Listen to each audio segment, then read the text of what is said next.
Christmas Eve, Minneapolis, snow falling thick. In a penthouse on the 32nd floor, a man who had everything looked down at the city. On the sidewalk below, a woman with extraordinary talent was losing everything. They were about to meet, and neither knew this story would change them both. Garrett Sullivan stood by the window, hand-holding untouched whiskey, watching city lights shimmer beneath layers of white snow. 6 o'clock on December 24th. 3 years now. 3 Christmases without her. The penthouse stretched 3,000 square feet in silence. Like a museum, the massive tree glowing in the living room corner, but no laughter. No music. Just silence and shadows creeping from places the lights couldn't reach. On the desk made of walnut wood, a photo frame stood, tilted Caroline, smiling, blonde hair falling to her shoulders beside Harper at 4 years old, both in red sweaters. Garrett looked into his wife's blue eyes in the photograph and felt the familiar emptiness spreading through his chest. Caroline had been gone 3 years, but the pain remained, not sharp like the first day, but heavier, like something he carried every morning. In the next room, Harper was sleeping, clutching the brown teddy bear Caroline had given her before dying. 7 years old. The girl was growing too fast. Each morning Garrett woke and saw his daughter resembling Caroline a bit more, the same blue eyes, the same gentle smile when happy, the same way of tilting her head when thinking. But Harper didn't smile much anymore. The girl pretended to be strong, pretended to be fine because she thought it would help Daddy feel less sad.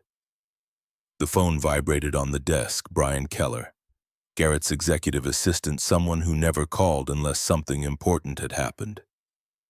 Garrett picked up. "Sir, emergency board meeting at 9 tonight. The Toronto project has a problem." Garrett checked his watch. 8:30. Looked toward Harper's room. The girl had been asleep since 7, exhausted after a day waiting for Dad to stay home and decorate the tree together. Garrett had promised not to work on Christmas Eve. "It's Christmas Eve, Brian." Brian's voice tensed through the speaker. "I know, sir, but this is $45 million. The main contractor is threatening to withdraw. If we don't resolve this tonight, the project collapses." Garrett stayed silent, looking out the window. Snow falling thicker. Streets below white as far as he could see. 2 hours, I'll be there." Brian exhaled in relief. "Thank you, sir. I've sent the documents to your email." Garrett hung up and stood still in darkness. Daughter or $45 million? A question that shouldn't exist, but it was there, heavy as snow on rooftops. He lifted his phone, called Ruth McAllister. Ruth answered after one ring. "Mr. Sullivan, is something wrong?" Her voice warm as always, but Garrett heard the worry underneath. "Ruth, I need you to watch Harper. I have an emergency." Silence on the other end. A silence enough for Garrett to know Ruth was disappointed. "Christmas Eve, sir. You promised the child." Garrett closed his eyes. "I know. Just 2 hours. I'll be back before Harper wakes." Ruth sighed. "All right.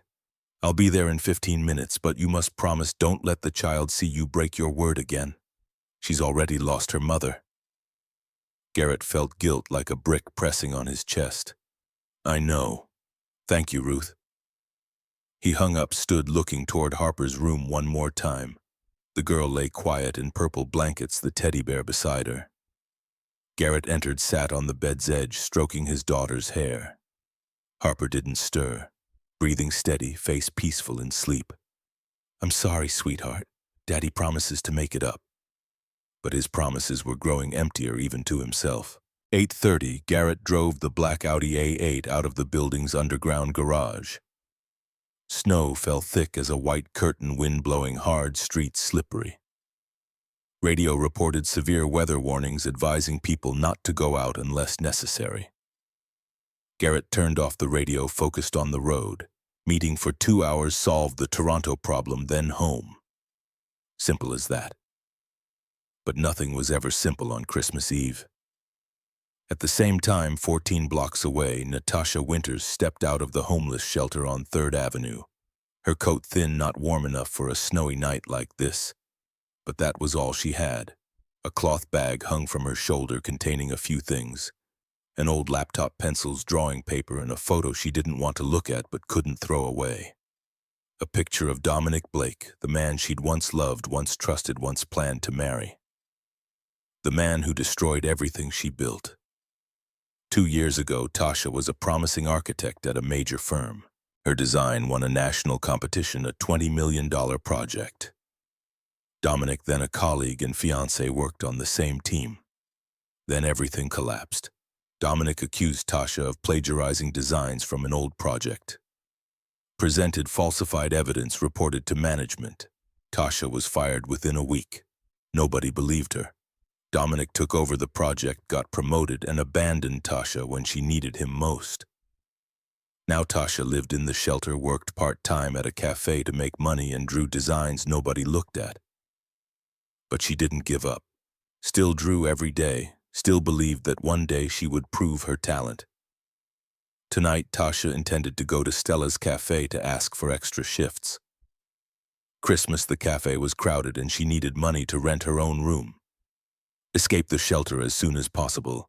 But when she entered the cafe, Stella, the 55-year-old owner with gray hair and kind eyes, shook her head. "Tasha, dear, take tonight off. It's Christmas." Tasha stood at the door. Snow clinging to her shoulders, water from wet shoes dripping onto the wooden floor. "Can you give me extra hours? I need the money." Stella stepped out from behind the counter, eyes sympathetic. "No customers tonight, dear. Everyone's home with family. You should go too." Tasha wanted to say she had no home to return to, no family, no warm place waiting. But she didn't say it, just nodded. "Okay, thank you." She turned to the door, stepped into the snowy night. Cold pierced through the thin coat, wind blew into her face like small glass shards. Tasha pulled her collar higher, began walking toward the shelter.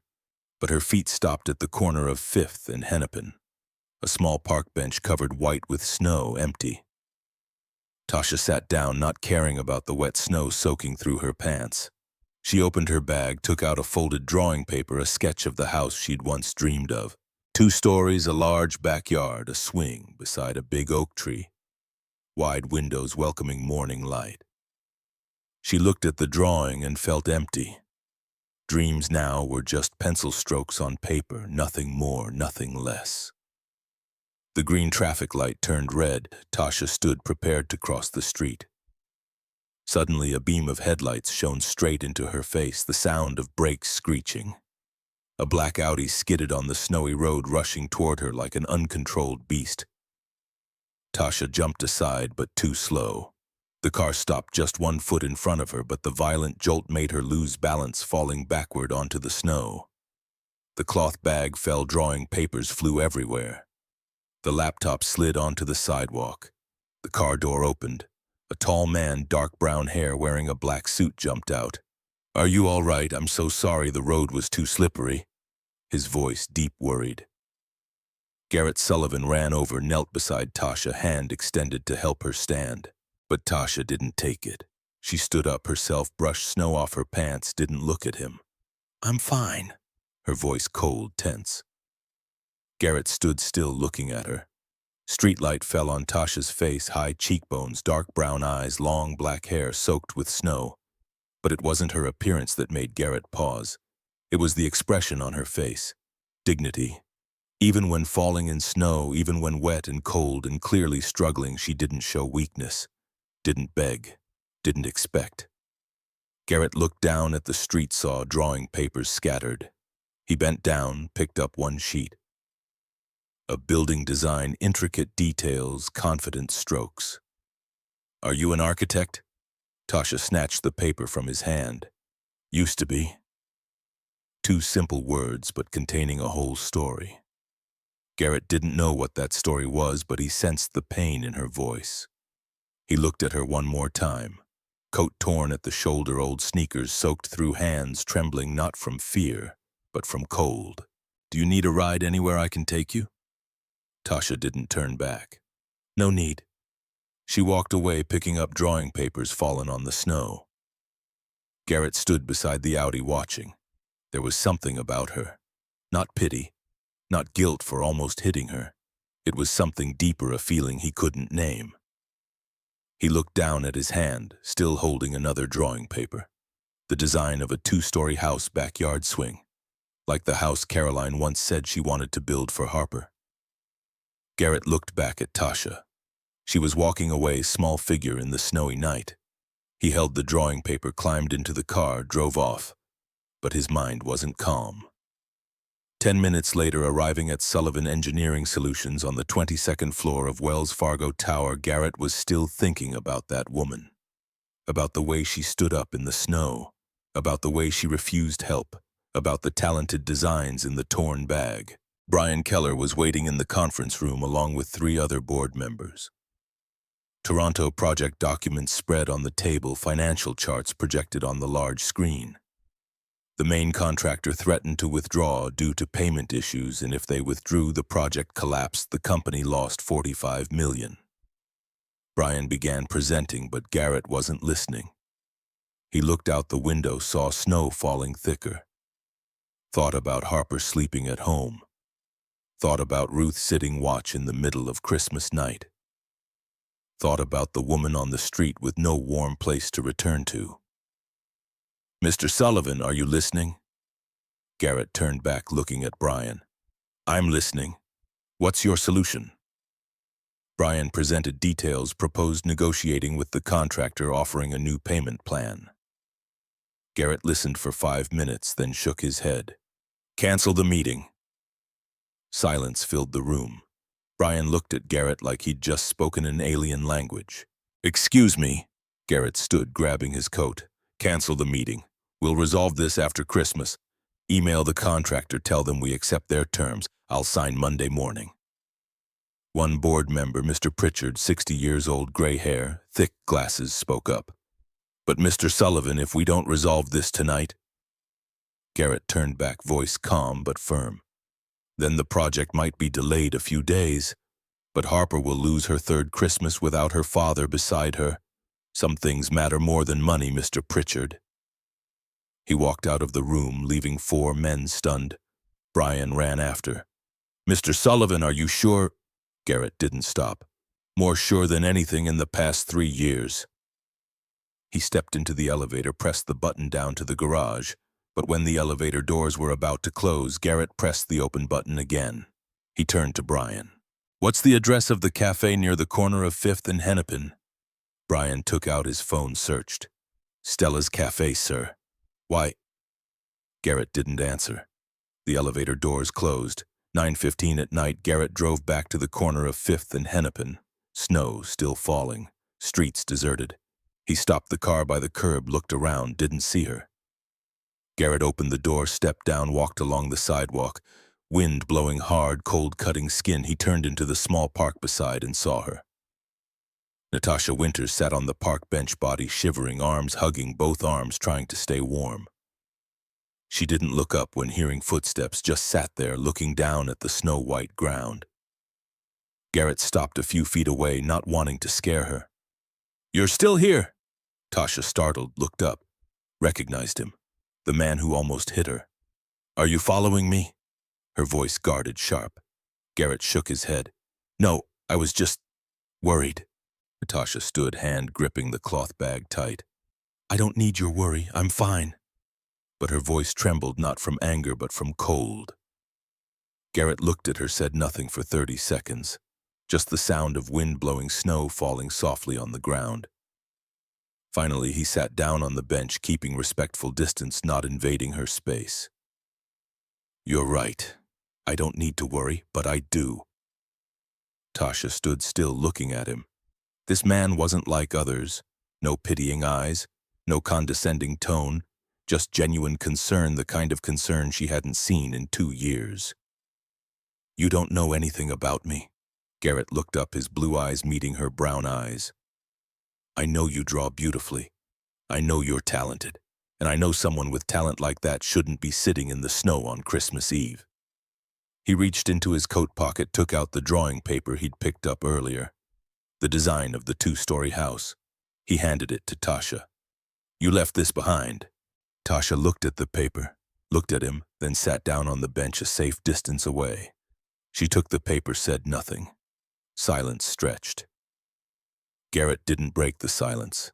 He just sat there letting her decide. Finally, Tasha spoke, voice small as wind. "You don't need to pity me." Garrett shook his head gently. "I'm not pitying. I just see a talented person going through hard times." Tasha turned to look at him, this time without suspicion, just tired. "What do you know about hard times?" Garrett looked ahead, voice dropping lower. "My wife died 3 years ago. Christmas Eve. Car accident. I wasn't beside her. I was in a meeting. She called one last time, said she loved me. I said me too. Didn't say I love you or anything, just me too. That's my biggest regret." He paused, then continued. "I have a 7-year-old daughter, Harper. She looks like her mother, but she pretends to be strong, pretends to be okay, so I'll feel less sad. And I don't know how to tell her that Daddy's not okay either." He turned to Tasha. "So I know about hard times, I know about loss. I know the feeling of sitting alone in the snowy night, wondering why you're still here." Tasha looked at him, eyes glistening. "Then why are you still here?" Garrett smiled sadly. "Because of Harper. Because she needs me, even though I don't know if I'm doing right or wrong." He stood, held out his hand. "I have a proposal." Tasha looked at his hand, didn't take it. "I won't do anything in exchange for money." Her voice hard, defensive. Garrett lowered his hand immediately. "That's not what I meant. I'm sorry I wasn't clear. I need an architect, a project for a new house for Harper. My wife wanted to build a house for her, but she didn't get to. I want to make that dream real. Can you help me?" Tasha stood looking at him intently. "You don't even know who I am. Don't know if I'm any good." Garrett took out his phone, opened the Notes app, typed a few words, then turned the screen to show Tasha. It was a Google search for Natasha Winters architect. The first result was an article from 3 years ago, large headline, "Young architect Natasha Winters wins national design competition." Below was a photo of Tasha smiling, standing beside her design. Before everything collapsed. Tasha looked at the photo, then at Garrett. "You researched me?" Garrett nodded. "When I got back to the office, I was curious about the woman who drew such beautiful designs. I searched. I found this article. I saw your talent. I also saw another article about the scandal. I don't believe those accusations. Anyone who draws like you doesn't need to plagiarize." Tasha bit her lip, tears falling. "Nobody believed me." Garrett stepped closer, one step, voice firm. "I believe you, not because I'm kind. Because I look at your drawings and see soul in them. Nobody can fake that." He paused, reached into his pocket, and took out a business card. "This is real work, a real project, market rate pay, $8,000 advance for design plus $20,000 upon completion. You'll stay in the guest room of my penthouse during the work period, not charity, just work." Tasha looked at the card. Garrett Sullivan, CEO, Sullivan Engineering Solutions. Office address at Wells Fargo Tower. Phone number. Email. But why help a stranger?" Garrett stayed silent, watching the snow fall. 3 years ago, Caroline drove home on Christmas Eve. The car skidded on snowy roads, hit a power pole. She called Garrett, but he was in a meeting, couldn't get there in time. Caroline died alone in the cold car with nobody beside her. Garrett didn't want that to happen to anyone else. Didn't want to leave someone alone on Christmas Eve. But he didn't say that. He just said, "Because I believe in people." Tasha looked at him for a long time, searching for signs of deception, searching for hidden motives, but found none. Just saw a tired man, lonely and sincere. She took the business card. "Okay, but this is work. I'll pay for my own place after I get my first paycheck. I don't depend on anyone." Garrett nodded. "I understand, and I respect that." He turned toward the car. "I'll take you to the penthouse right now. You'll have your own room, door has a lock. Ruth, my housekeeper, is there with Harper. You'll be safe." Tasha hesitated, then nodded. She followed Garrett to the Audi, sat in the back seat, keeping distance. Garrett said nothing, just drove in silence. Snow falling thicker, roads slippery. But this time Garrett drove slowly, carefully. 10 o'clock at night, they arrived at the high-rise building on 3rd Avenue, elevator to the 32nd floor. Tasha stood in the elevator corner looking down at her soaked shoes on the shiny marble floor. A feeling of inferiority crept in, but she pushed it out of her head. This was work, not charity. She deserved this. The elevator doors opened. The penthouse spread before Tasha's eyes like another world. 3,000 square feet high ceilings, floor-to-ceiling windows overlooking Minneapolis City glittering in the snow. A massive Christmas tree in the living room corner, lights blinking. Gray leather sofa, walnut wood table, modern paintings on walls. But there were also children's toys, scattered dolls, coloring books, crayon boxes. An older woman, short gray hair, wearing a knitted sweater, stepped out from the hallway. Ruth McAllister, 62 years old, kind face but sharp eyes. "Mr. Sullivan's home." "Oh, who's this?" Garrett stepped in, taking off his coat. "This is Ms. Winters, our new architect. She'll be staying in the guest room temporarily while working on Harper's project." Ruth looked at Tasha, eyes sweeping from head to toe, torn coat, wet pants, dirty shoes, but no judgment, just understanding. "Yes, sir, I'll prepare the room." Ruth turned to Tasha, voice warm. "Do you need to change clothes? I have my daughter's clothes, your size." Tasha nodded gently. "Thank you. I'll return them soon." Ruth smiled. "Keep them, dear. And don't rush to return anything. Stay here a while, get settled." Tasha didn't know what to say. The past 2 years she'd learned not to trust kindness, but this woman didn't seem fake, just genuinely wanted to help. Ruth led Tasha into the guest room, a small room beside the kitchen. Sofa bed, small table, wardrobe, window overlooking the city. Ruth placed a set of clean clothes on the bed, jeans.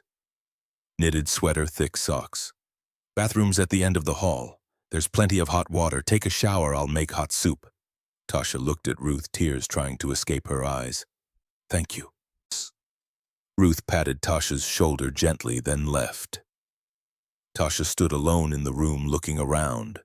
This was the warmest room she'd stayed in for 2 years. She sat on the bed's edge, buried her face in her hands, and cried. Not from sadness, but from relief. Outside the guest room, Garrett stood still, hearing the soft crying through the door. He didn't knock, didn't intrude, just stood there, then walked toward Harper's room. The door ajar. Harper still asleep, the teddy bear beside her. Garrett entered, sat on the bed's edge, stroked his daughter's hair.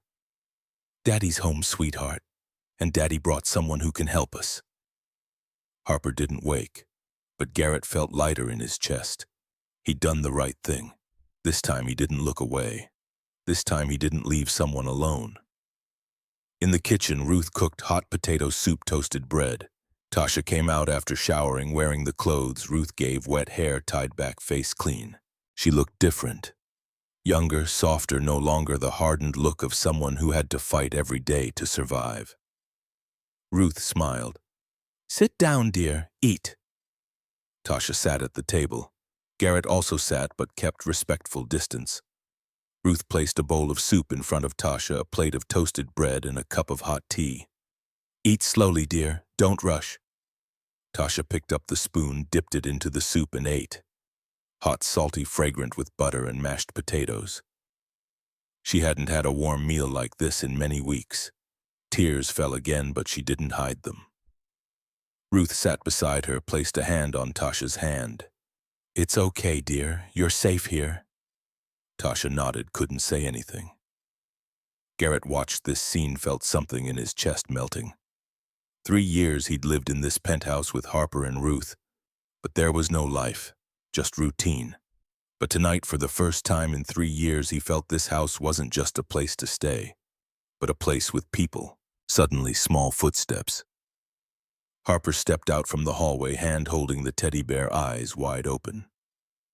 "Where did Daddy go? I thought Daddy left me." Garrett stood, immediately hugged his daughter. "I'm sorry, sweetheart. Daddy's home. Daddy didn't leave you." Harper leaned her head on Daddy's shoulder, then looked at the dining table, saw Tasha. Eyes curious.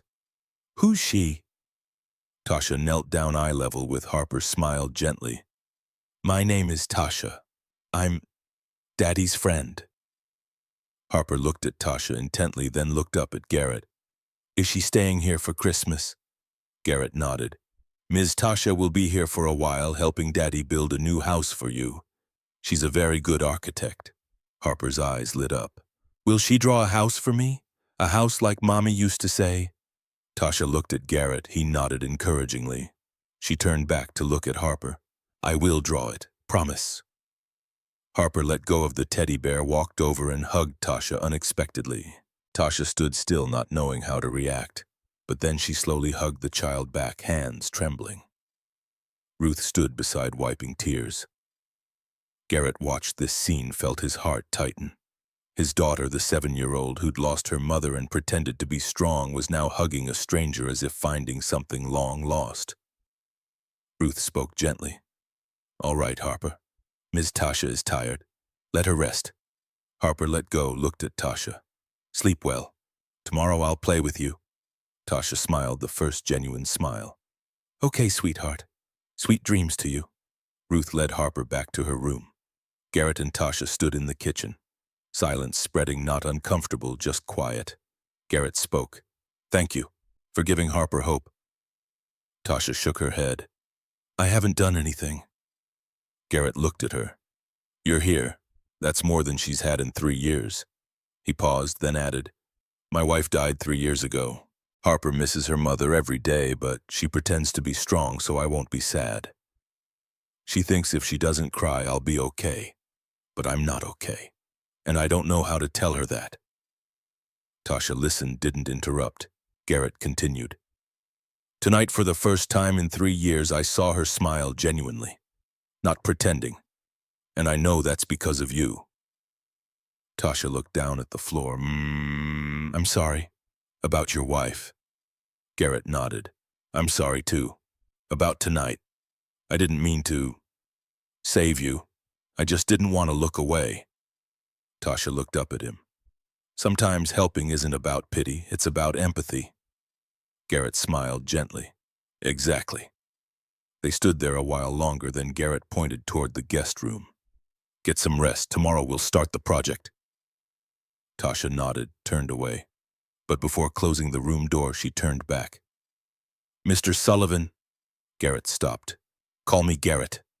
Tasha hesitated, then said, Garrett, thank you for not looking away. Garrett nodded. Good night, Tasha.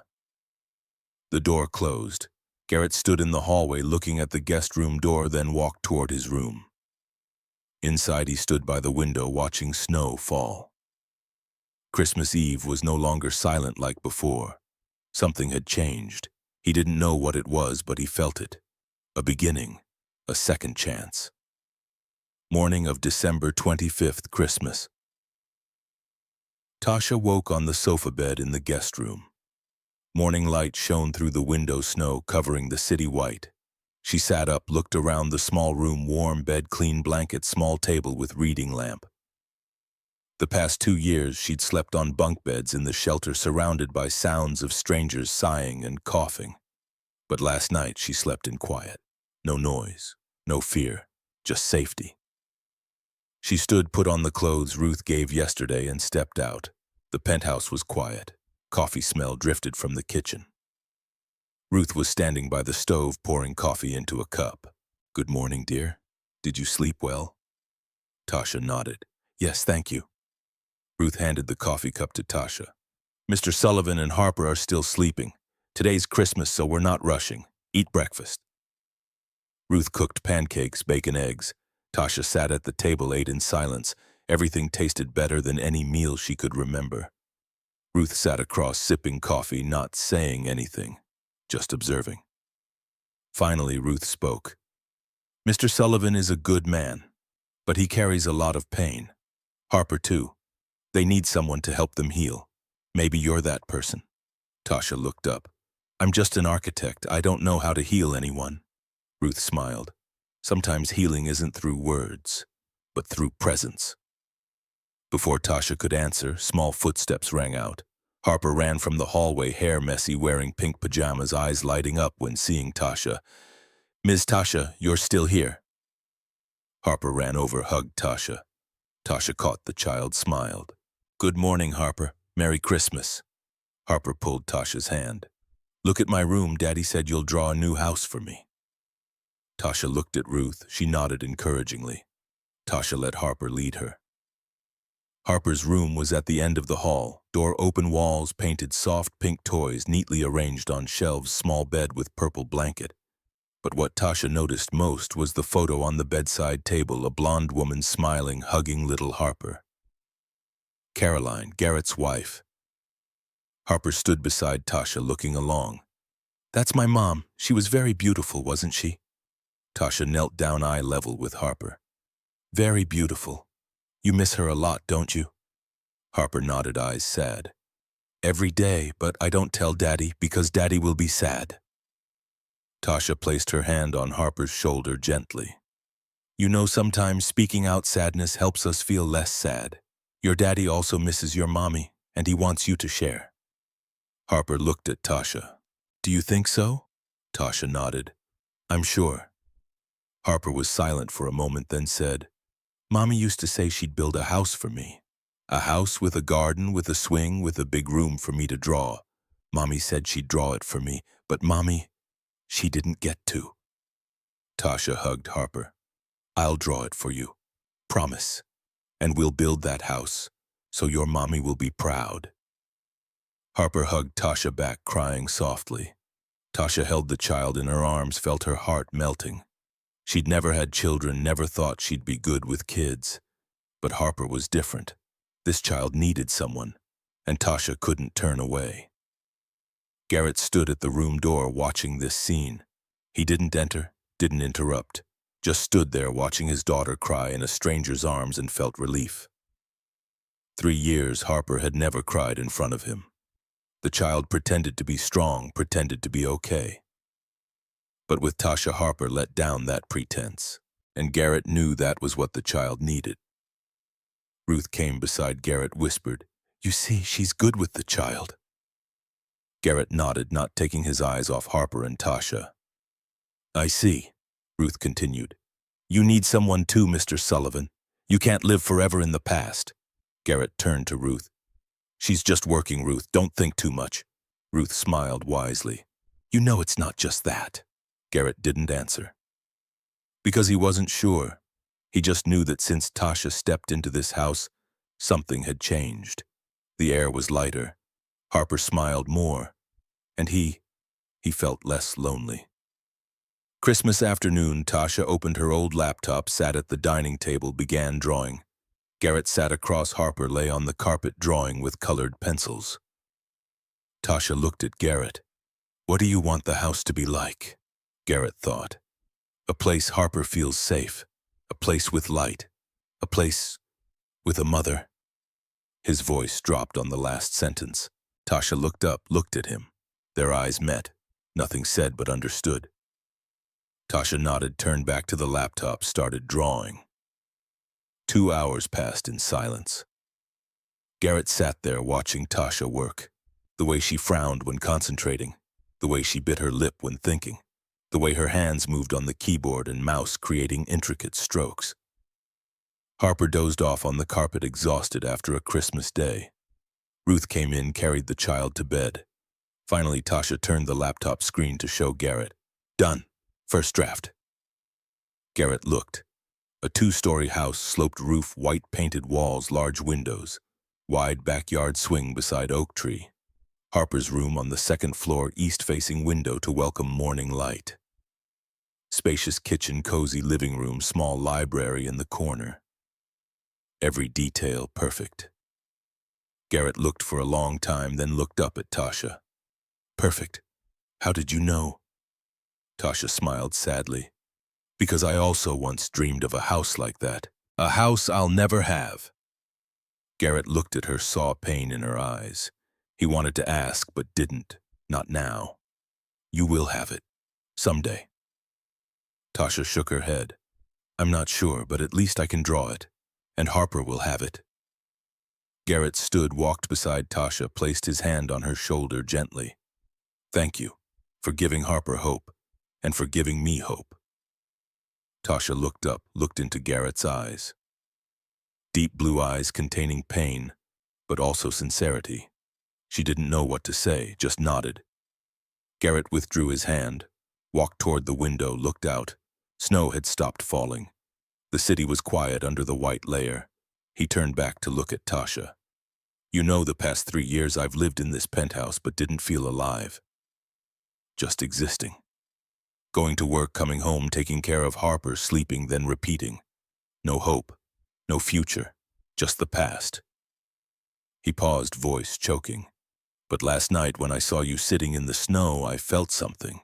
I don't know what it was, but it felt like waking up."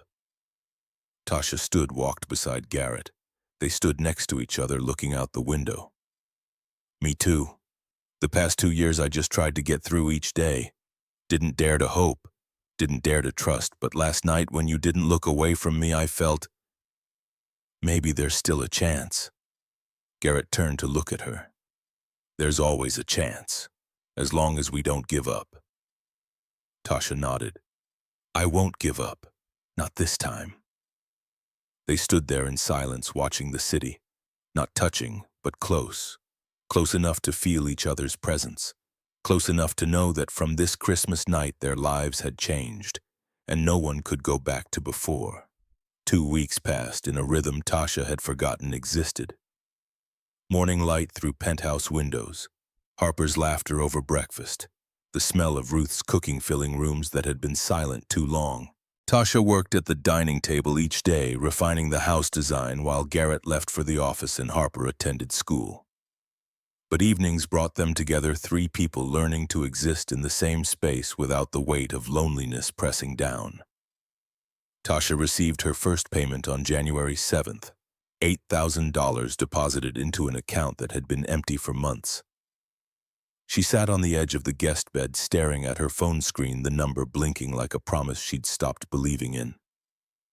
Ruth found her there 20 minutes later, eyes red. "You all right, dear?" Tasha nodded, wiping her face. "I'm going to look for an apartment tomorrow.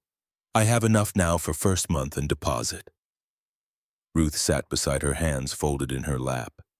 "You could stay. Harper loves having you here, and Garrett, this is work, not charity. I can't stay here forever." Ruth's voice carried the weight of years watching people run from what they needed most. "Sometimes the bravest thing we do is stay." But Tasha spent Saturday viewing apartments anyway. Small studios in neighborhoods where sirens wailed through the night. Places with water stains on ceilings and locks that barely turned.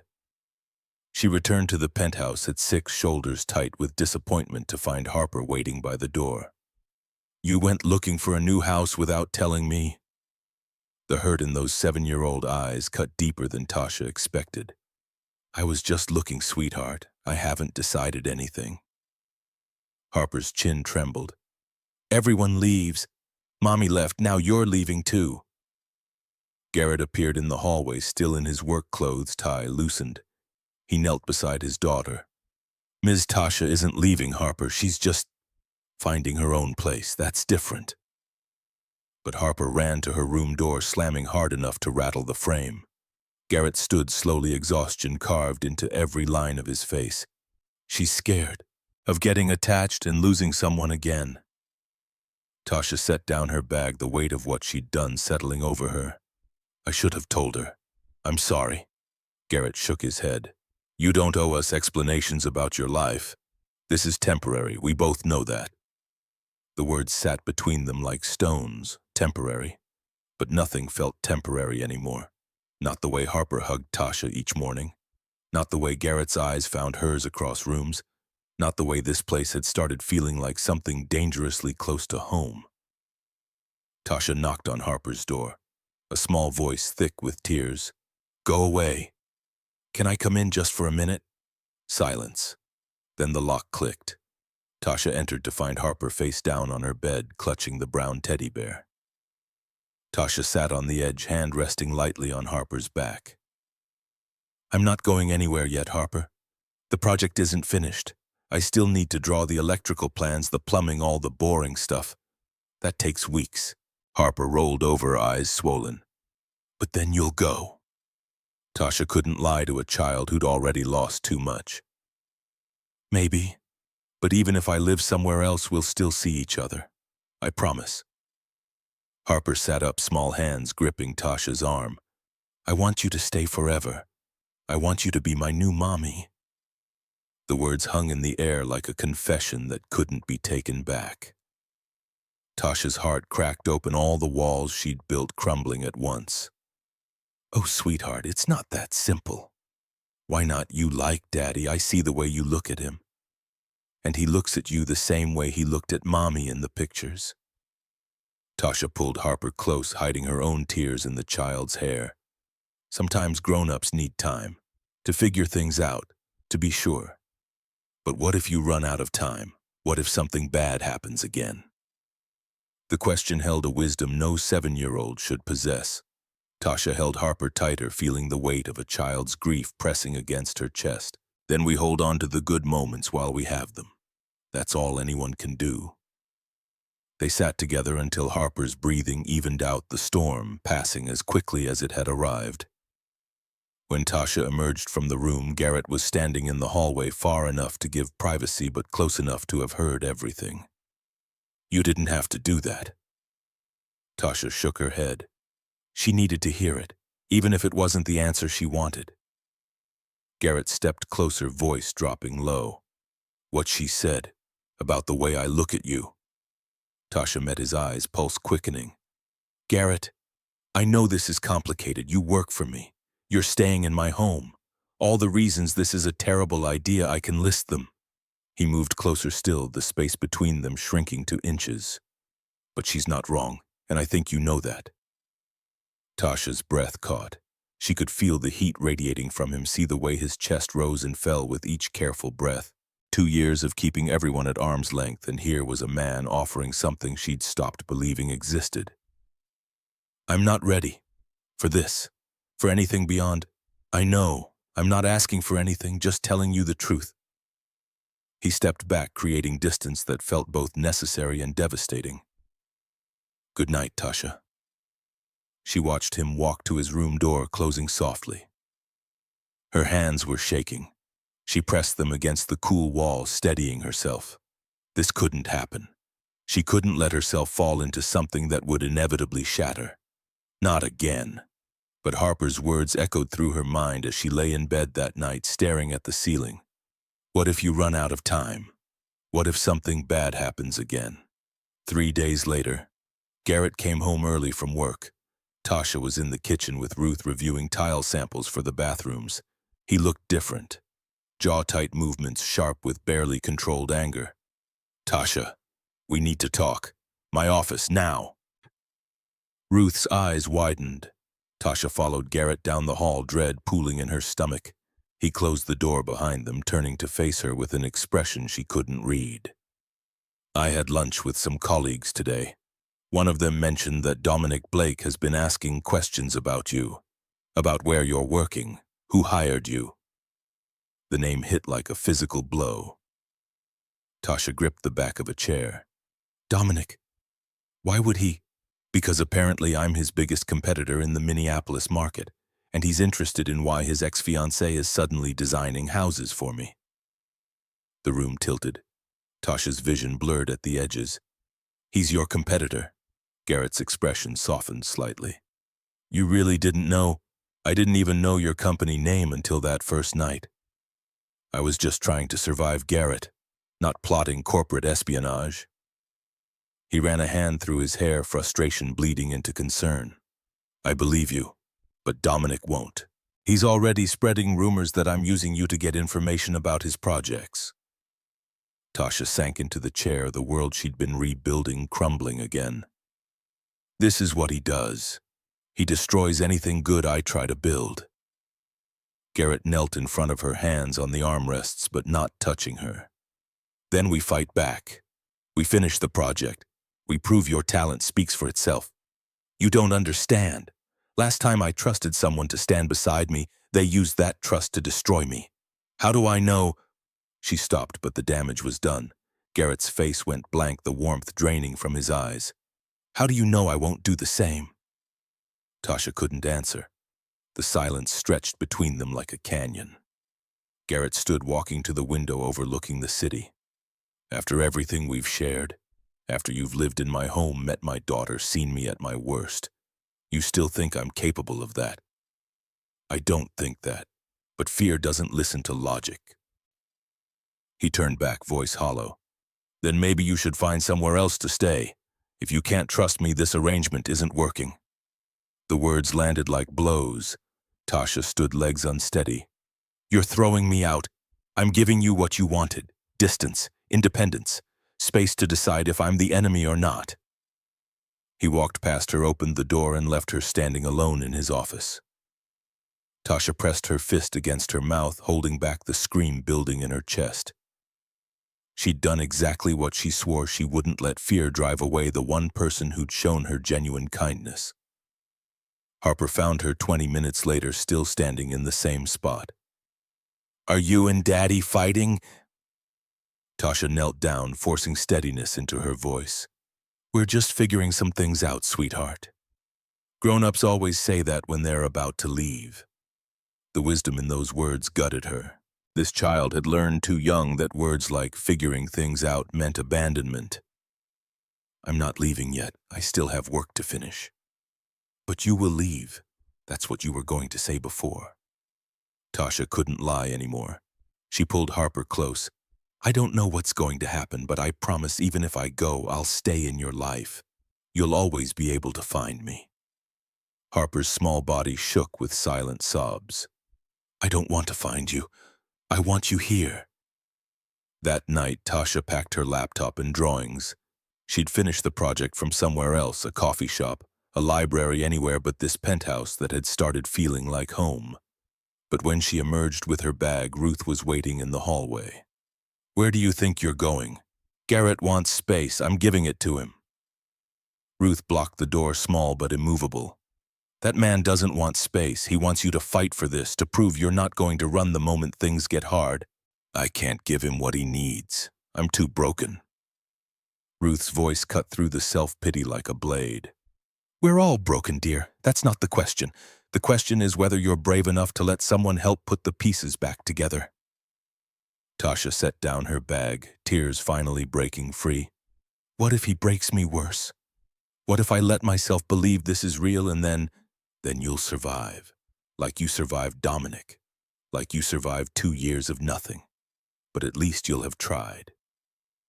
The words settled into Tasha's bones, heavy with truth. She'd spent 2 years protecting herself, building walls so high nothing could touch her. But walls kept out pain and possibility in equal measure. She found Garrett on the balcony overlooking the city lights. January wind cut through the night, but he stood there in just a dress shirt, arms braced against the railing. I'm sorry. He didn't turn around. For what? Being honest about how you feel. For not trusting you when you've given me every reason to. For letting Dominic's voice in my head drown out yours. Garrett finally looked at her face, shadowed. I can't compete with your fear, Tasha. I can't prove I'm different if you won't let me try. She moved closer, stopping just outside his reach. Teach me how. Because I don't remember what trust feels like anymore. His laugh held no humor. You think I do? I haven't let anyone close since Caroline died. I've spent 3 years convincing myself that keeping everyone at a distance keeps them safe. That if I don't love anyone, I can't lose them. He turned fully toward her now, moonlight catching the wet tracks on his face. But Harper's right. I look at you and I feel something I thought died with Caroline. And it terrifies me, because if I let myself care and something happens to you, nothing's going to happen to me. You can't promise that. Caroline couldn't promise it either. Tasha understood then. This wasn't just about her fear. It was about his. 2 broken people standing on a balcony, both too scared to reach for what they needed most. Then we're both cowards. Garrett's mouth twisted into something almost like a smile. Yeah, we are. She held out her hand, palm up, an offering.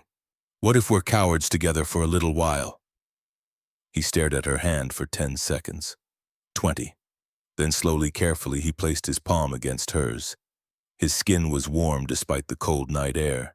They stood like that, hands touching but not quite holding, balanced on the edge of something neither could name. I'm not asking you to stay in the penthouse if it makes you uncomfortable. But don't leave because you're scared. Leave because it's what you actually want. Tasha threaded her fingers through his, the gesture feeling both monumental and natural. I'll stay until the project's done. Then we'll figure out what comes next. Deal. They stood together in the cold until Tasha started shivering. Garrett pulled her inside hands, separating with reluctance. The space between them felt charged, full of possibilities neither was ready to explore but couldn't quite ignore. The next morning, an email arrived in Garrett's inbox from Dominic Blake. Subject line, "We need to talk." Garrett stared at the screen, jaw clenched, before calling Brian into his office. Get me everything we have on Dominic Blake. Every business dealing, every project, every rumor. I want to know exactly who I'm dealing with. Brian's eyebrows rose. This is about Ms. Winters. This is about making sure that bastard can't hurt anyone I care about again. He realized what he'd said only after the words were out. Anyone I care about. Brian had the good sense not to comment, simply nodding and leaving to compile the research. 3 days later, Tasha was at Stella's cafe picking up supplies when she saw him.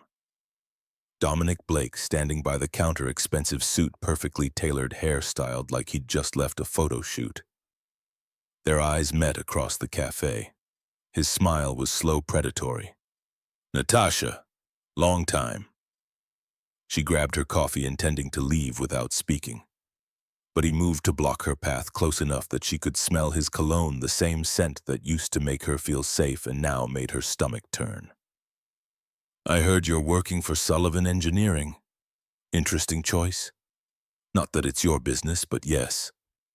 His laugh was soft, intimate, designed to remind her of when that sound had meant affection instead of mockery.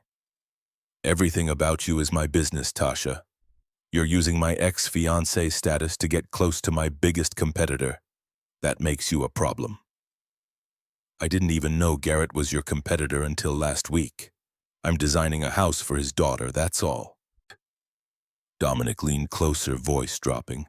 You really think he hired you for your talent? You're a tool, sweetheart.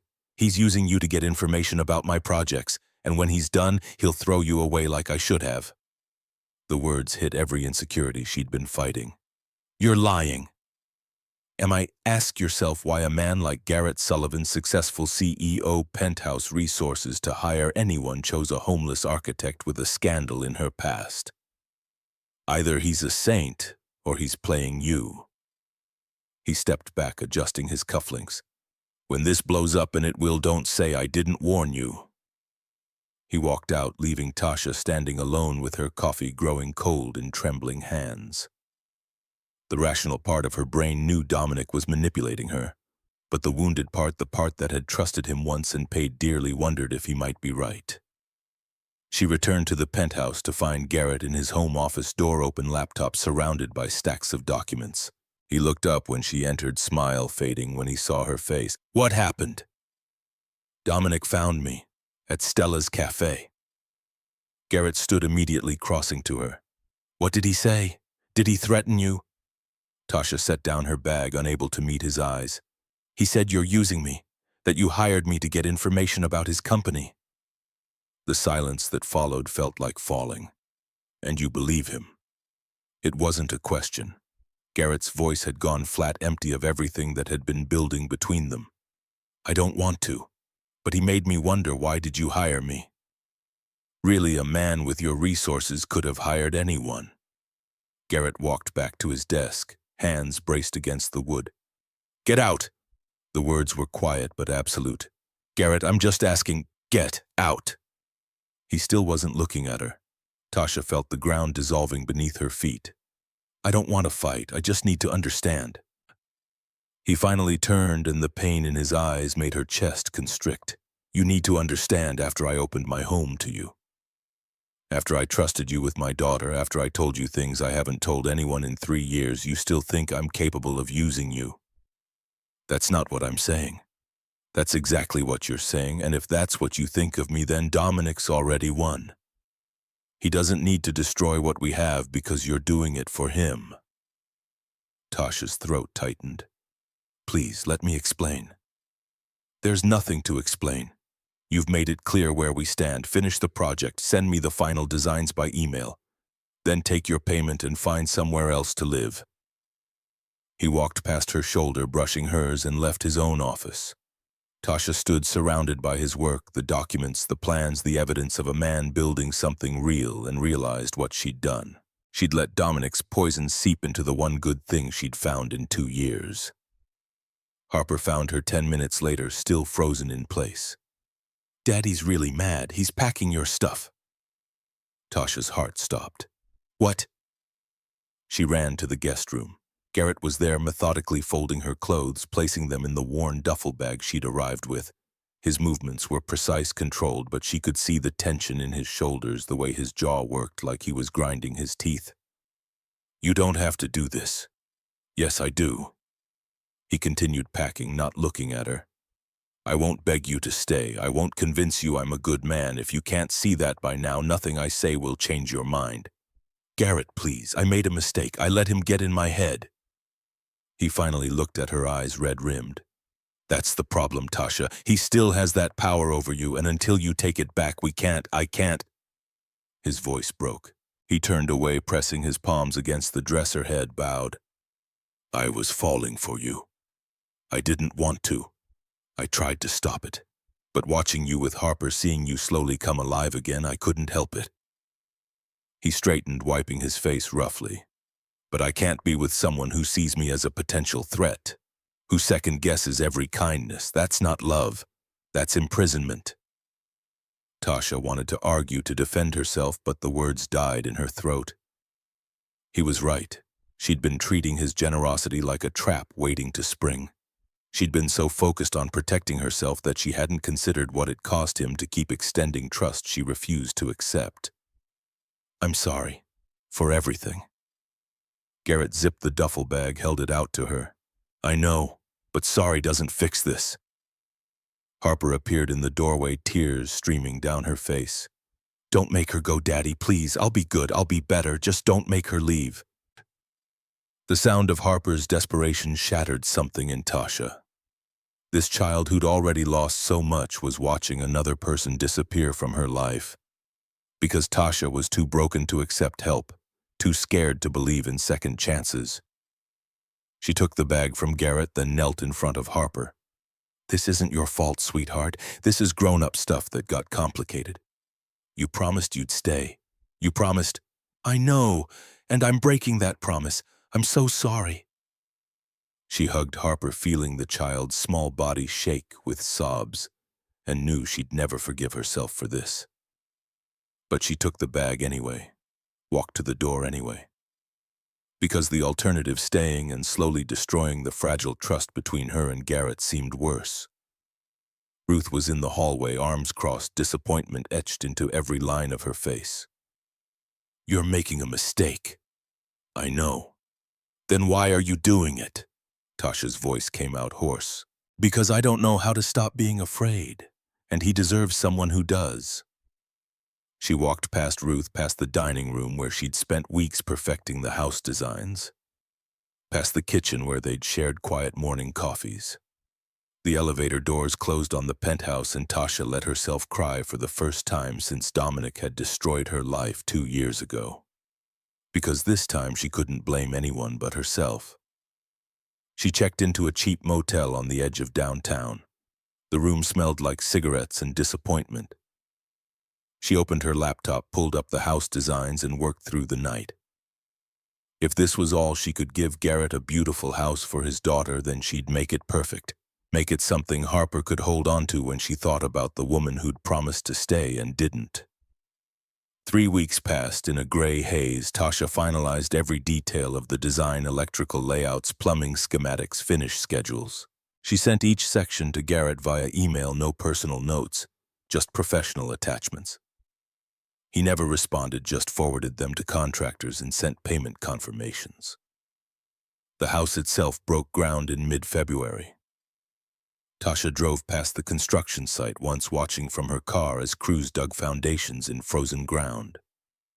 She wondered if Harper was excited, wondered if Garrett told his daughter about progress, wondered if either of them thought about her at all. She found work designing small residential projects, bathroom renovations, kitchen remodels, enough to pay rent on a studio apartment with peeling wallpaper and a radiator that clanked through the night.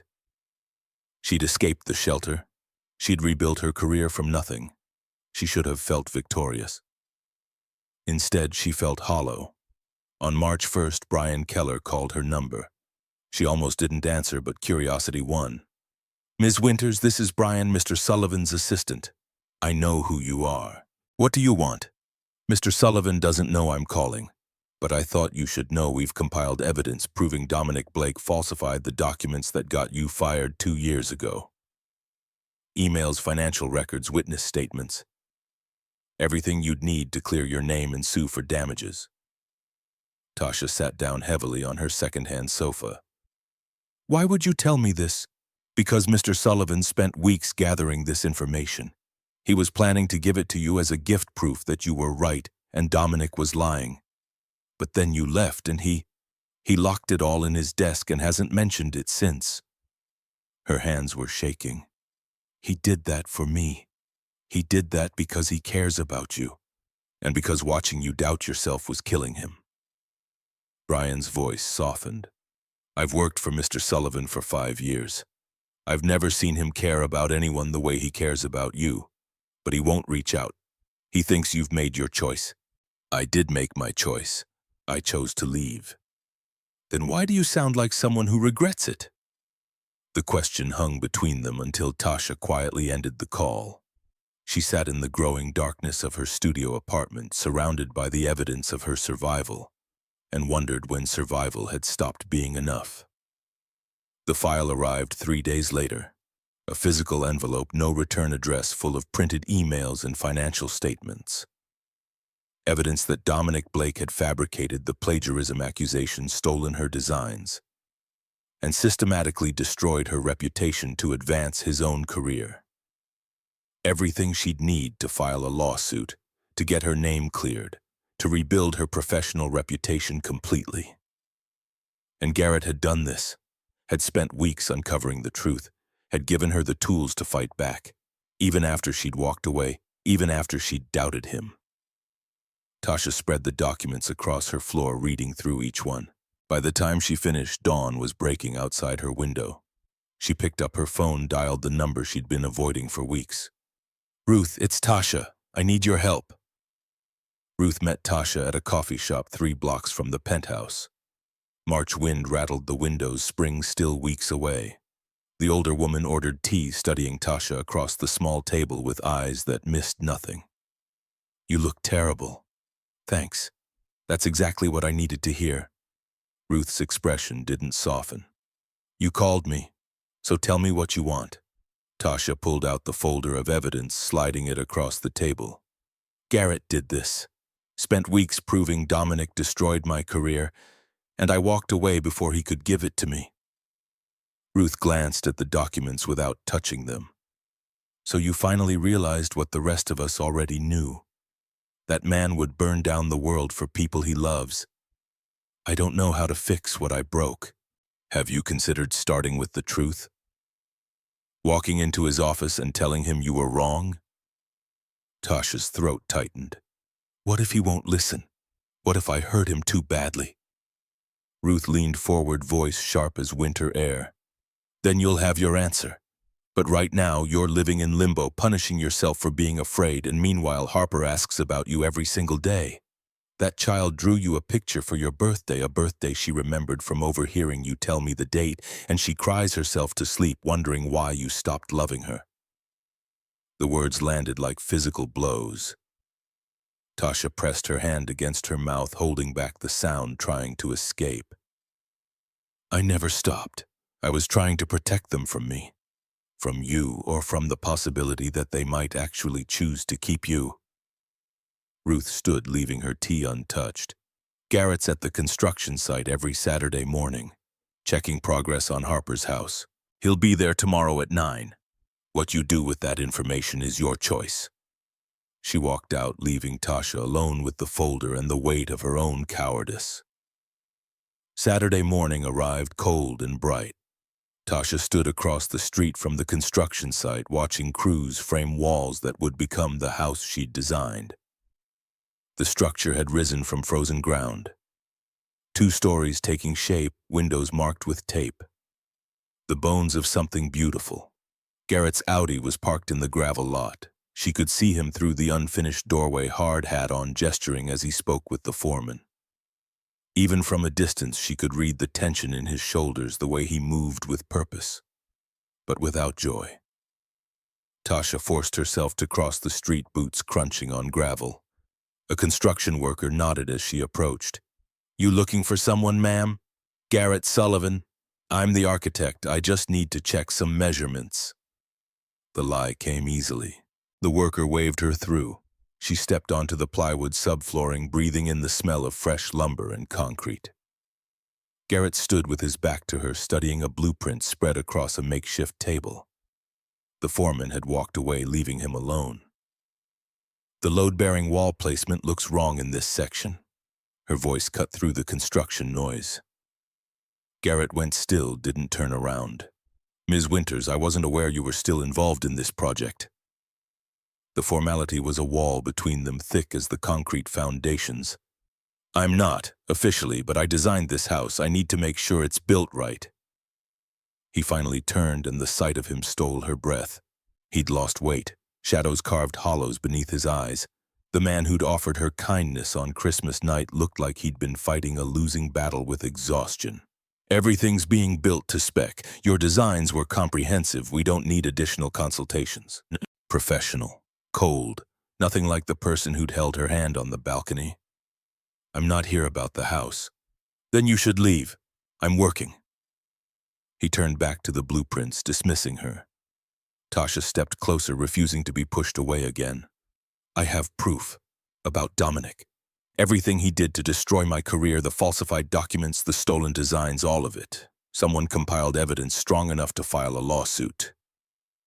Garrett's jaw tightened, but he kept his eyes on the plans. "Good. You deserve to clear your name. You did this. You spent weeks gathering evidence for me. Brian talks too much. Why, after I walked away, after I doubted you, why would you do that?" His hands pressed flat against the blueprint, knuckles white. "Because you deserve the truth, even if you didn't trust me enough to hear it from my mouth." Tasha moved around the table, forcing him to look at her. "I was wrong. About everything. Dominic got in my head, and I let him because I'm so used to people hurting me that I couldn't recognize someone trying to help. That's not good enough." The words were quiet but absolute.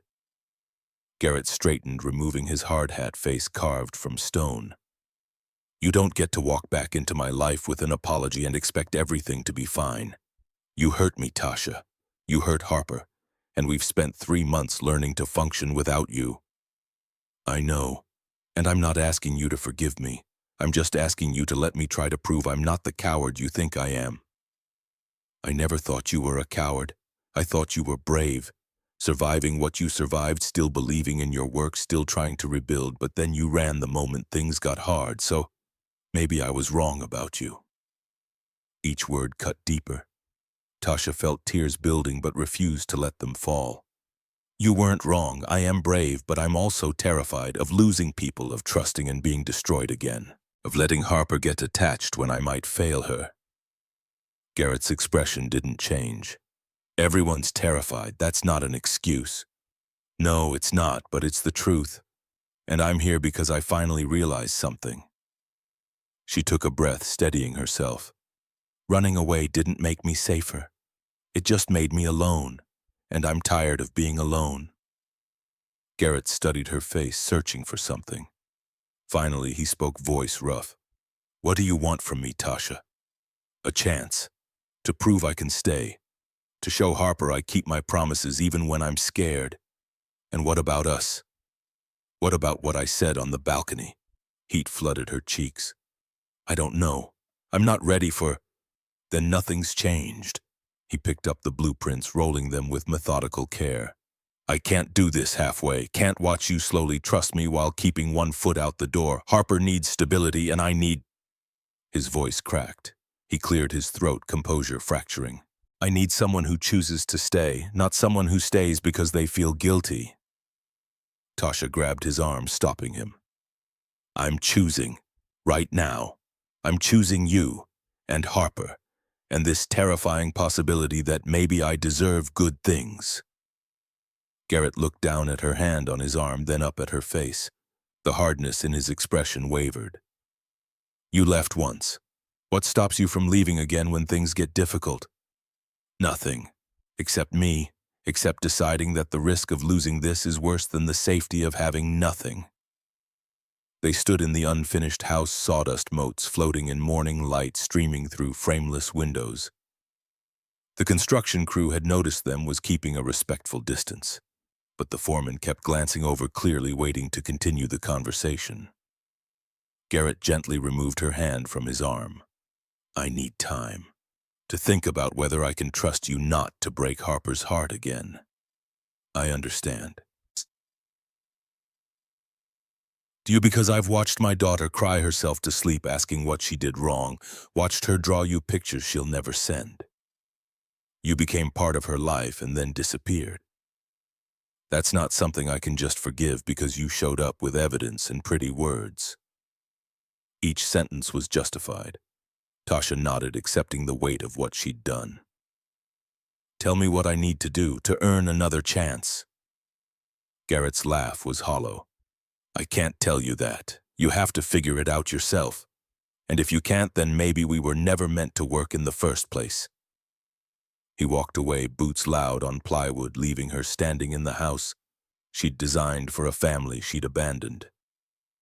Tasha looked up at the skeleton of walls and rafters, seeing the ghost of what this place would become. A home, a fresh start, everything she'd drawn from hope and heartbreak. She left the construction site, but instead of going back to her studio apartment, she drove to Harper's school, parked across the street and waited. The evidence folder sat on her passenger seat. Proof she'd been wronged, proof she could rebuild her reputation. But none of it mattered if she couldn't fix what she'd broken here. 3 o'clock came. Children poured out of the building, backpacks bouncing, voices shrill with weekend freedom. Harper emerged with a group of other girls, pigtails slightly askew, clutching papers to her chest. Ruth was waiting by the pickup area, waving.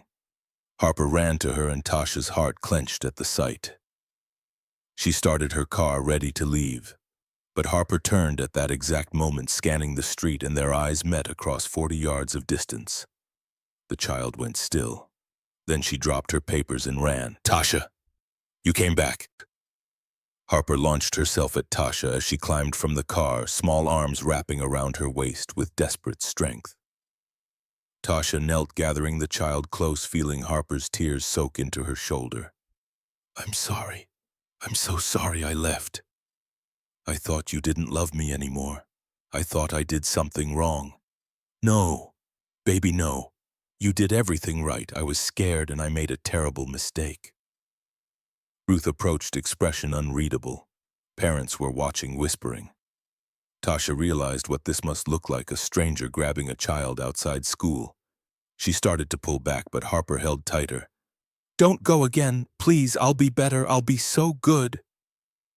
The words shattered Tasha's remaining defenses.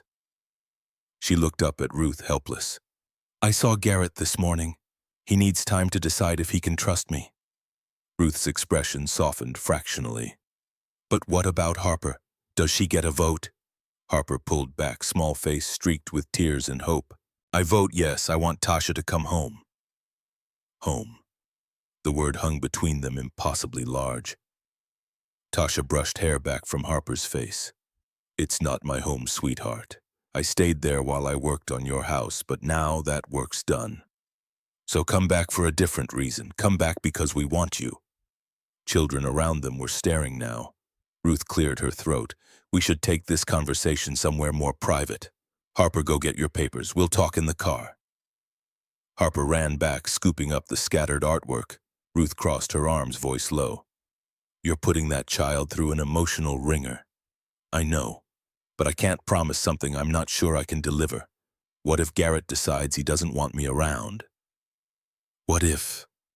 What if you stop hiding behind hypotheticals and fight for what you want?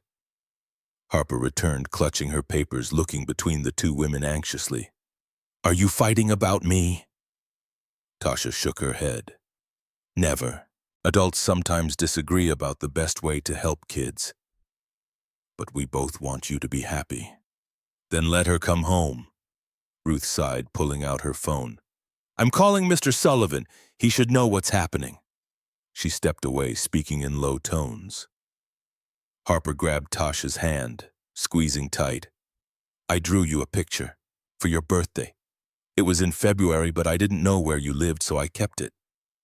Do you want to see? She pulled out a piece of construction paper folded carefully. Tasha unfolded it to reveal a crayon drawing 3 stick figures holding hands in front of a house. The house from Tasha's designs, complete with the swing and oak tree. Above it, in careful child handwriting, our family. Tasha's vision blurred. This is beautiful. That's you, me, and Daddy. We're a family now, right? Before Tasha could answer, Ruth returned.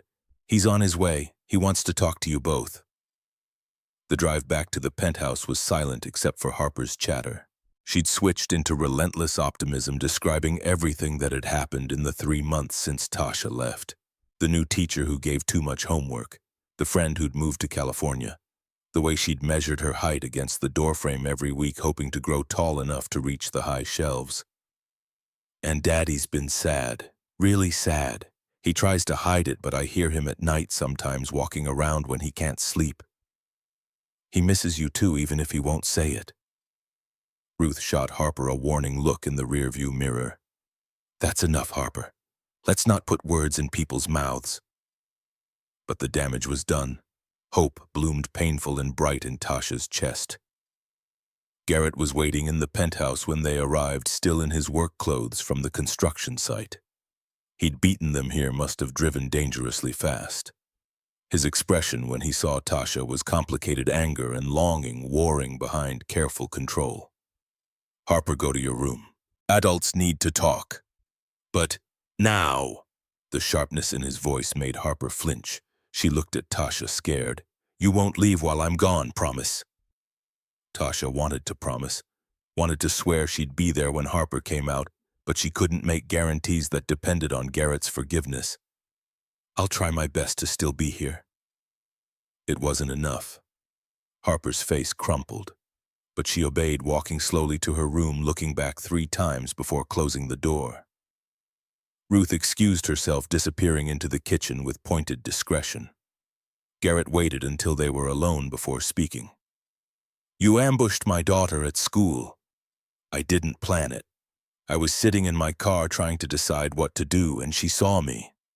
And what were you deciding, whether to disrupt her life again, whether she's suffered enough? His words were knives, each one deserved. Tasha forced herself to stand straight, accept the anger.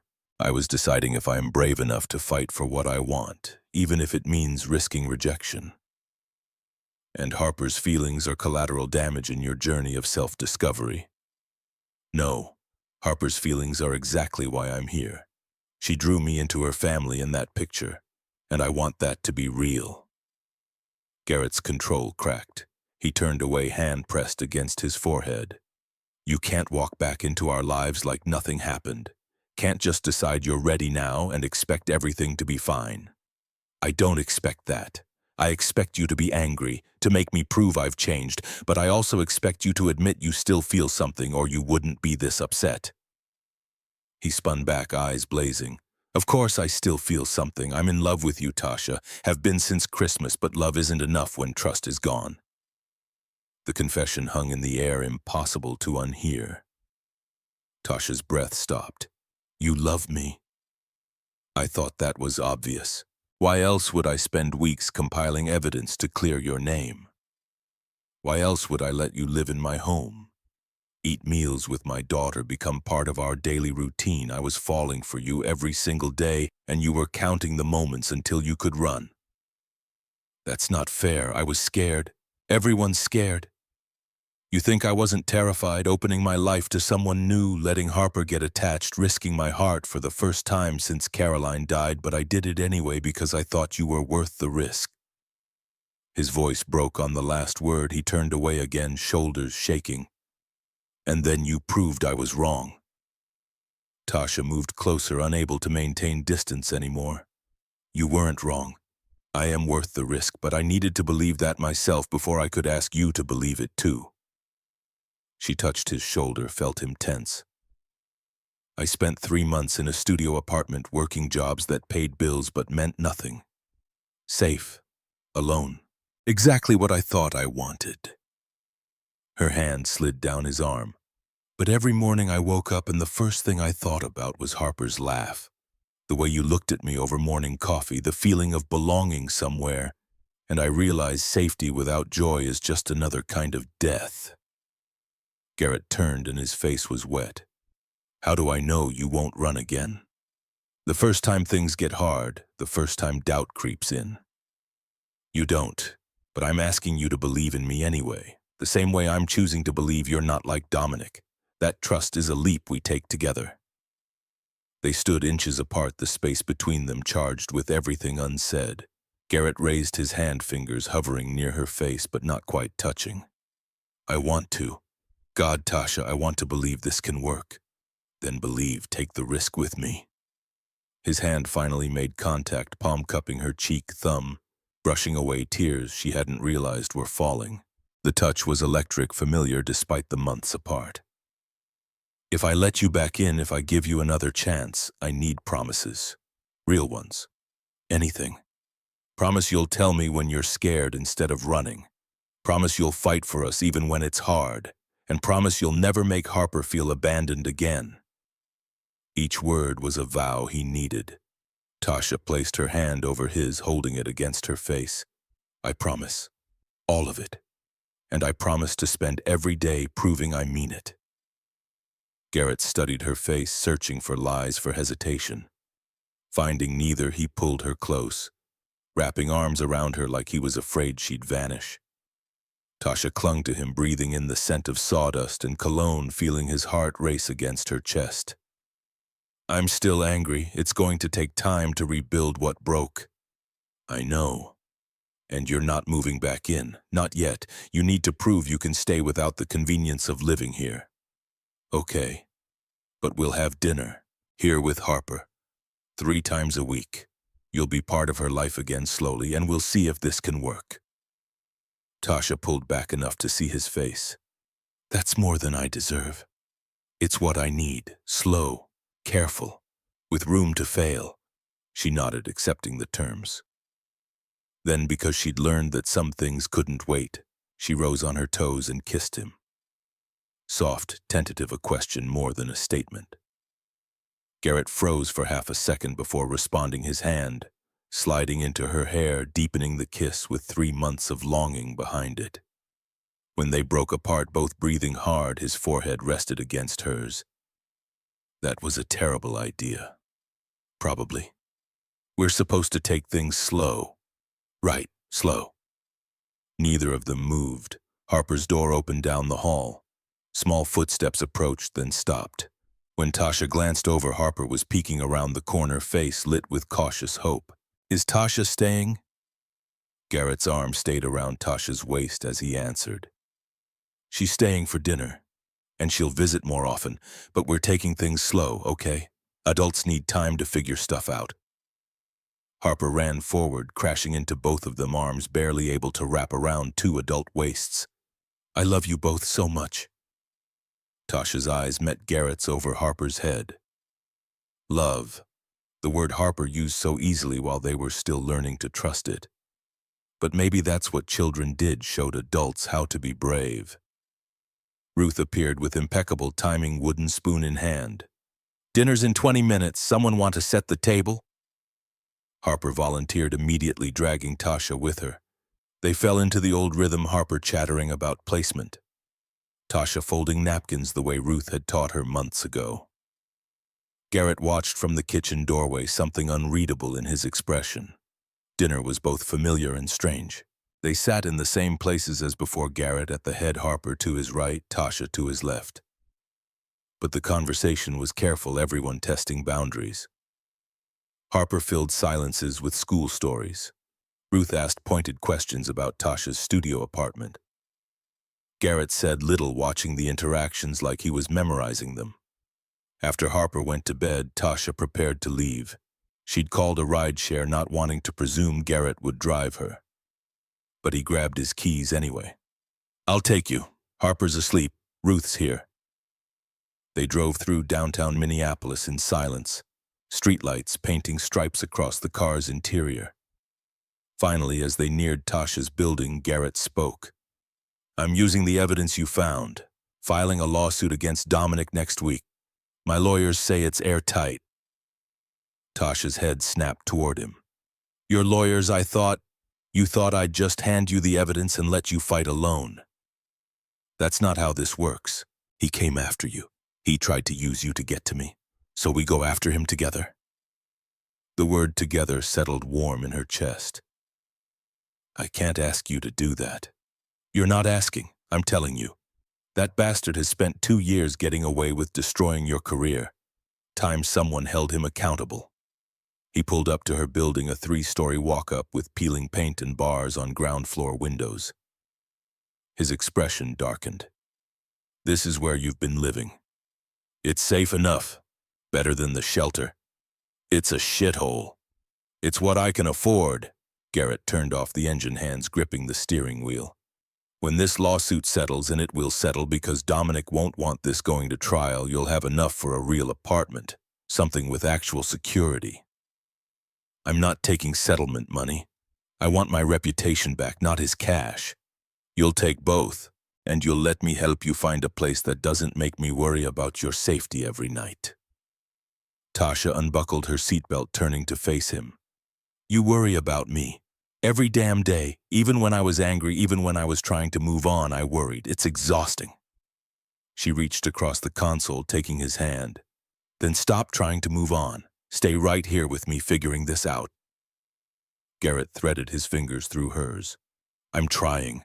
But you have to meet me halfway. Show up when you say you will. Answer my calls. Let me be part of your life." "I will. I promise." He lifted her hand, pressed a kiss to her knuckles. "Go inside. Text me when you're locked in." Tasha wanted to stay in the car, wanted to keep talking until everything was fixed. But healing took time, so she climbed out, walked to her building, and waved from the door. Garrett waited until she was inside before driving away. Her studio apartment felt smaller than ever. She made tea, opened her laptop, and started working on the lawsuit declaration her lawyers had requested. Every detail of what Dominic had done documented with cold precision. The work that had once seemed impossible now flowed easily, because she wasn't alone anymore. 6 weeks passed in careful reconstruction. Tasha had dinner at the penthouse Monday, Wednesday, and Friday. Harper clung to her each visit, terrified of another disappearance. Garrett maintained polite distance, no more kisses, no prolonged touches, just steady presence as they rebuilt trust. The lawsuit moved forward. Dominic's lawyers sent threatening letters, then settlement offers, then increasingly desperate pleas.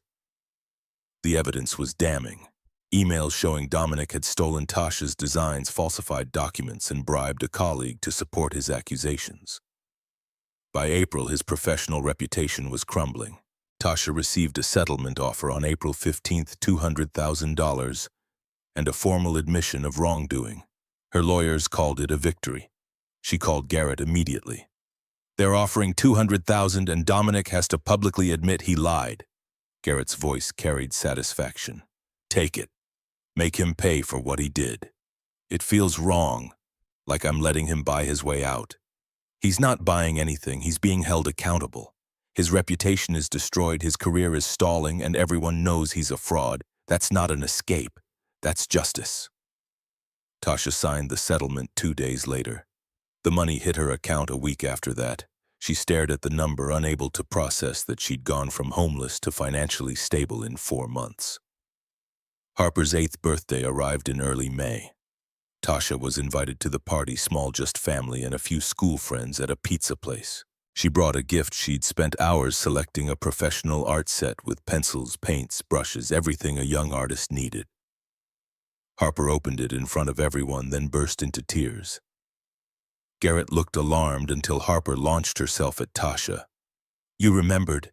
I told you I wanted to be an artist like you, and you remembered." "Of course I remembered, sweetheart." Harper hugged her for a full minute while party guests watched with varying degrees of confusion. Later, after cake and games, Garrett pulled Tasha aside into the arcade area. "She's been counting days until this party, hoping you'd come. I haven't seen her this happy in months. I wouldn't have missed it." He studied her face, some decision forming behind his eyes. "The house is almost finished. They're installing floors next week, painting the week after. It'll be ready by June." "That's wonderful." Harper must be excited. "She is, but she keeps asking if you're coming with us." Tasha's breath caught. "What did you tell her?" "That I don't know. Because I don't know what we are, Tasha.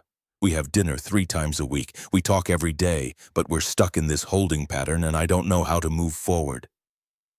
Children shrieked in the arcade behind them, birthday celebration in full chaos.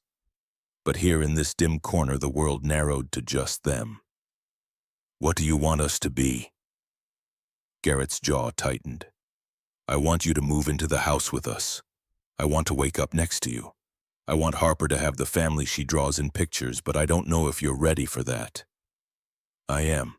I've been ready for weeks, but I thought you needed more time. I needed to know you wouldn't run, that you'd fight through the hard parts instead of disappearing. And you've proven that. Every dinner, every text, every time you showed up exactly when you said you would." He moved closer, voice dropping. "I'm still scared. Of losing you like I lost Caroline. Of Harper getting hurt if this doesn't work. But I'm more scared of missing this chance because I was too afraid to take it." Tasha reached up, fingers touching his face. "Then don't miss it. Choose me. Choose us. And I'll choose you back every single day."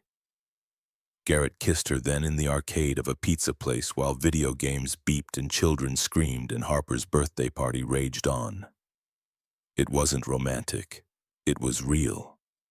And when they broke apart, both breathless, he rested his forehead against hers. "Move in with us. When the house is ready. Be Harper's mother in all the ways that count. Be my—" He stopped, searching for words. Tasha finished for him. "Be your second chance. Like you're mine." "Yes, exactly that." They returned to the party hand in hand. Harper noticed immediately, eyes going wide. She ran over, bouncing with excitement.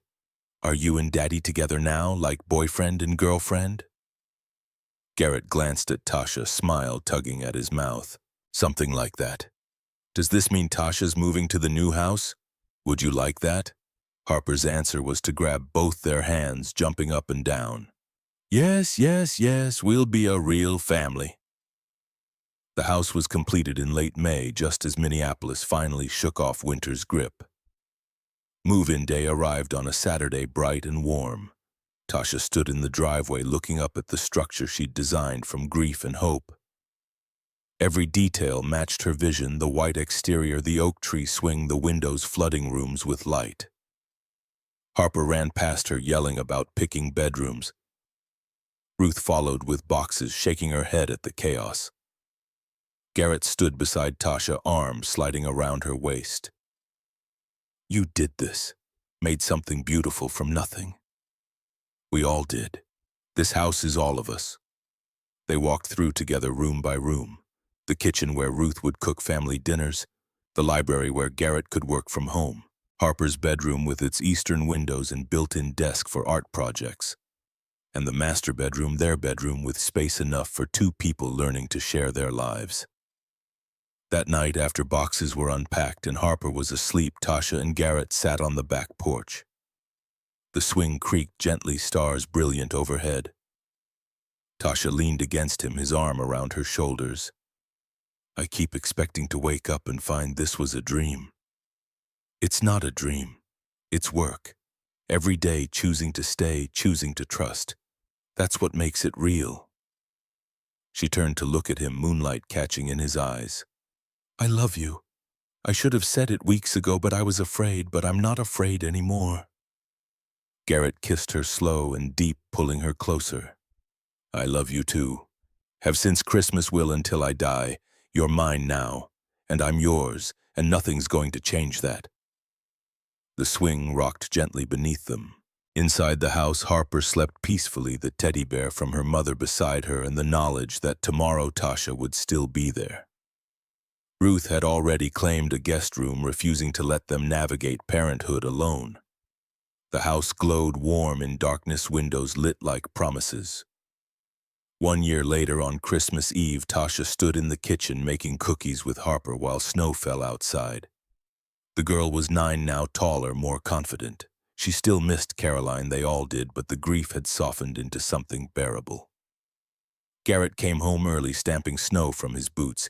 He kissed Tasha, in passing ruffled Harper's flower-covered hair. I have news. Something in his tone made them both stop. He was smiling, nervous. What kind of news?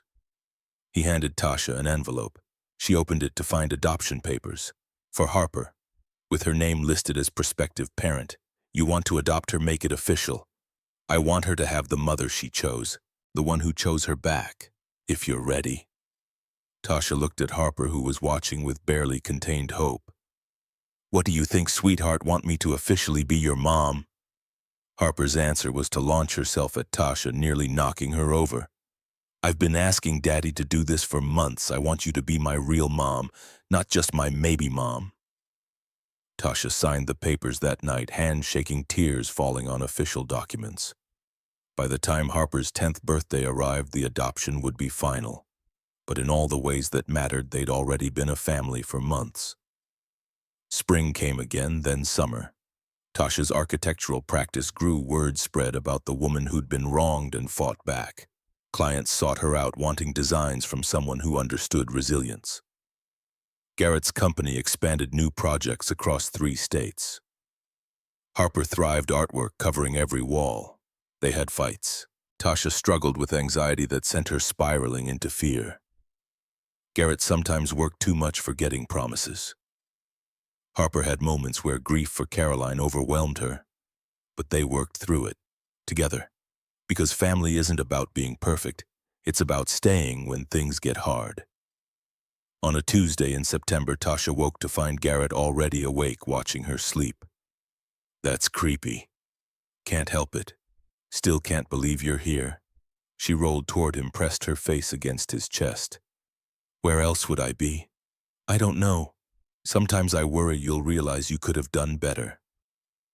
Tasha lifted her head, meeting his eyes. I couldn't have done better. I got everything I didn't know I was allowed to want. A home. A family, a man who loves me even when I'm difficult. You're not difficult, you're surviving. There's a difference. She kissed him, morning breath and all. I'm not just surviving anymore. I'm living, because you taught me how. Harper burst through the door without knocking, as she did every morning. Mom, Dad, can I get a dog? Everyone at school has a dog, and I promise I'll take care of it. And she stopped, realizing she'd interrupted, made a face. Gross. Were you guys kissing before breakfast? Garrett pulled Harper onto the bed, tickling her until she shrieked. We're married, kiddo. Kissing is allowed. Still gross? The 3 of them lay tangled together, Garrett, Tasha, Harper, morning sun, streaming through windows that Tasha had designed with exactly this moment in mind. A family. Imperfect and beautiful and real. That afternoon, Tasha drove past her old studio apartment. The building looked smaller than she remembered, paint still peeling, bars still on windows. She thought about the woman who'd lived there 6 months ago. Scared, alone, convinced she didn't deserve happiness. That woman was gone, replaced by someone braver, someone who'd learned that second chances don't just happen. You have to fight for them. Have to choose every single day to believe you're worth the risk. Tasha drove home, where Garrett was teaching Harper to change a tire and Ruth was making dinner. Where arguments would happen and fears would resurface and life would be messy and complicated. but also full of love, full of people who chose to stay. She pulled into the driveway of the house she'd designed from hope and heartbreak, the house that had become home. And she realized the truth she'd been too afraid to believe on that Christmas night when Garrett first found her in the snow. Some things are worth the risk of breaking. Some people are worth the terror of trusting. And some families aren't born, they're built piece by people brave enough to try.